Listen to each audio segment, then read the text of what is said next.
Writing prompt. You're known as the king of games, for never having lost a game in your life. However, little does anyone know, you're actually cursed so that every time you lose a game, you get sent back in time and be forced in a time loop until you win. Robert knew it was time to win. His blessing of never being able to lose had them playing for what would have been weeks in real time. Instead, they sat across from each other, locked in this embrace of competition, playing the same game over and over. He knew every move she would make in response to his, and it was impossible to lose again. The chessboard sat between them, ready to begin. I guess I'll go first, she said. Of course.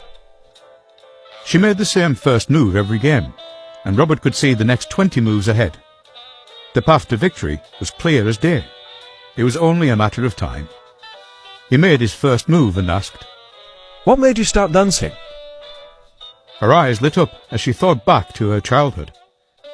The first time I saw the Broadway melody of 1940 on television, Eleanor Powell performed Begin the Beguine with Fred Astaire, and that was when I fell in love. She was dazzling. I knew right then I wanted to be like her.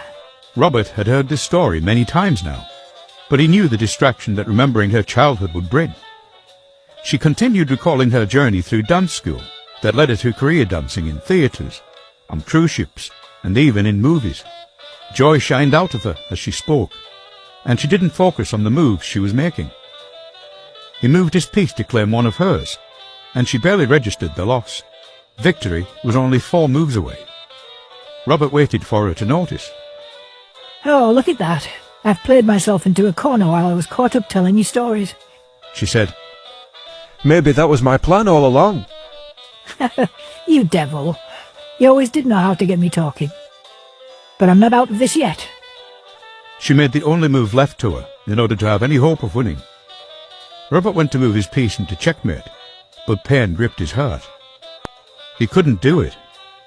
Instead, he made a show of making the wrong move, and within 4 moves he was checkmated. You know better than that, Robert. I can't believe you let me win. The world faded to black around him. The colour swam back into existence.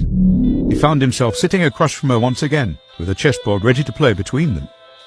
Sounds from the equipment monitoring her vitals were cruelly beeping away. Her frail form looked so weak in that gown. I guess I'll go first, his mother said. Of course.